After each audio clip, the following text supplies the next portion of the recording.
예쁜 땅 도로가 결정합니다. 인간이 걷거나 자동차, 이사 차량 등이 진입하지 못하면 건물을 짓지 못하거나 살 수 없는 공간이 되거든요. 이런 만큼 사도든 공도든 각 토지에 생명을 불어넣어주고 물류를 연결해 주어 각 지역 거점 간 혈관 역할을 마다 않는다 합니다. 도로가 없는 토지를 맹지라고 하는데 대한민국엔 의외로 맹지가 많습니다.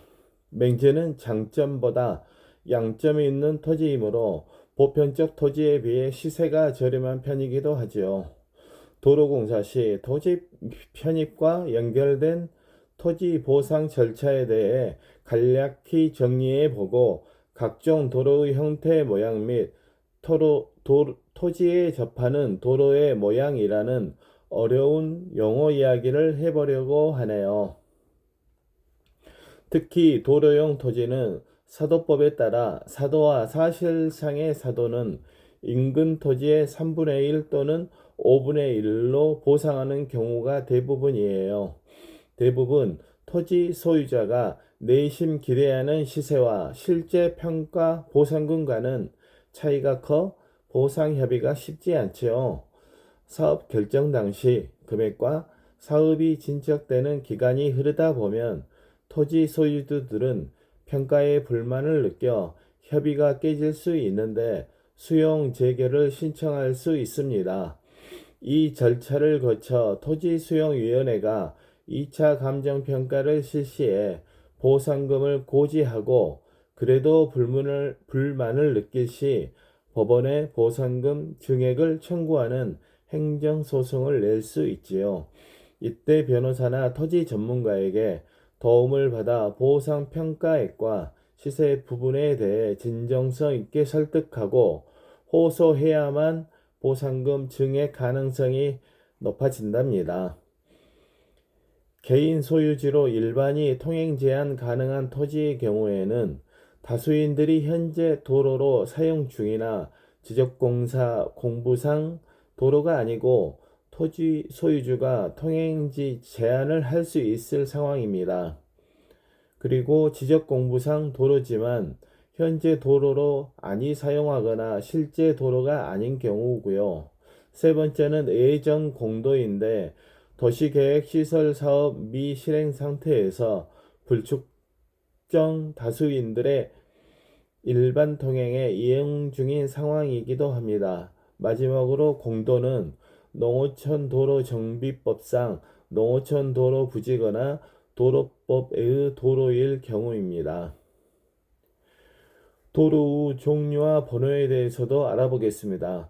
고속도로는 두 자리 숫자로 되어 있으며 동서를 연결하는 도로는 끝자리가 0이고 남북을 연결하는 도로는 끝자리가 5입니다. 경부고속도로는 최초의 고속도로라는 상징성 때문에 1번이 부여되었고 동서로 있는 남쪽에서부터 남북으로 연결하는 도로는 서쪽에서부터 번호가 부여됩니다. 가령 남해고속도로는 10번이고 서해안고속도로는 15번입니다. 파란색 바탕 위에 흰색 숫자로 번호가 표기되지요. 다음은 일반 국도입니다. 남북 방향의 국도는 홀수 번호이고 동서를 연결하는 국도는 짝수 번호이지요. 한 자리 숫자인 1, 3, 7은 축의 역할을 하는 도로이고 두 자리 숫자 11, 99는 한 자리 숫자의 국도들을 이어주는 역할을 한다. 파란색 바탕의 타원 안에 흰색으로 쓴다. 국지도는 국가지원 지방도는 지방도로이지만 국가에서 건설비를 지원합니다. 국도만큼 중요한 도로이므로 국도와 같이 두 자리 숫자를 쓰기도 하지요. 사각형의 노란 바탕에 검은색을 나타냅니다. 지방대는요, 도에서 관리하며 번호는 세 자리 혹은 네 자리인데 맨 앞에 숫자가 관리하는 도를 표시한답니다. 경기도는 3땡땡, 강원도는 4땡땡, 충북은 5땡땡, 충남은 6, 전북은 7, 전남은 8, 경북은 9, 북은 9, 경남은 10이고요. 제주는 11로 번호가 부여된답니다.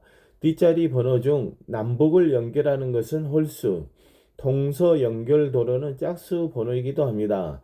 1에서 50은 동서를 연결하는 도로이고 50에서 99는 타도와 연결하는 노선입니다. 황색 바탕의 사각형에 청색 숫자로 표기합니다. 도로와 접하는 토지 특성을 들여다보면 토지에 도로가 나 있는지, 있다면 어떻게 연결되어 있는지를 알려면 지적도를 보면 됩니다. 도로와 연결된 모양을 따라 여러 형태로 나뉘는데 한 면은 토지의 한쪽이 도로에 접할 시 각지는 토지 양쪽이 도로에 접하는 토지면을 각지라고 합니다. 코너 땅이라기도 하지요. 또한 접하는 도로의 면에 따라 두 면 또는 각지 3면, 각지 4면 등 각지로 나눕니다. 이처럼 두 개 이상의 도로와 연결되는 토지이므로 접근이 용이하고 동서남북 움직이는 사람들의 시선에 머무는 특징을 갖추었는데요. 일반 거주 지역에선 일조권 때문에 거리를 띄워서 건축물을 건축해야 하는데 각자는 제한을 받지 않는 특징을 갖추고 있습니다. 직사각형 장방형 토지라는 도로와 접하는 방식에 따라 토지의 가치나 활용법이 달라집니다. 세장비라는 말은 도로와 접하는 토지 길이와 그렇지 않으면 길이의 비율을 세장비라 하는데 상업 건축물은 세장비가 작고 토지가 좋고 반면 주택은 세장비가 큰 토지가 좋습니다. 도로에 접하는 토지의 경우 위치에 따라 가치가 다른데 평가법으로는 4321 체감법이 있습니다. 이건 길이 나 있는 토지를 평가법으로 전체 토지를 각각 40%, 30%, 20%, 10% 등으로 가치가 있다고 판단하는 법입니다. 다음으로는 3분의 1, 3분의 2 법칙이 있습니다. 전체 토지를 각각 50대 50 가치로 판단하고요. 토지 비탈길 접하는 경우 아래 낮은 면 가치가 있다고 보고 또한 역 정류장 가는 길, 도로 넓은 면이 더더욱 가치가 있겠죠. 접도구역은 도로와 접하지만 사용 못하는 토지로 신축, 중축, 개축, 나무, 식재 등이 금지가 됩니다. 도로 옆 시설 녹지 같은 경우는 경관보호, 소음방지, 안전도 향상 등 목적으로 지정한 토지로 폭은 2에서 20m 내고 신도시 택지 개발 지구 진입로 등에 설치되며 개인은 이용할 수 없습니다. 오늘 토지 공부는 도로를 중심으로 놓고 고민을 해 보았습니다. 평상시 들어보지 못한 어려운 단어들에 이 글을 보시는 분들의 눈살이 접혀지는 게 상상이 되는데요. 우리가 접하는 모든 면에 도로가 있다는 도시 생활을 하면서 당연히 도로는 눈에 보이는 걸로 치부하곤 하지요. 전문적인 면을 공부하게 되었고 모두에게 도움이 조금이나마 되었으면 합니다. 오늘은 이상으로 마치겠습니다.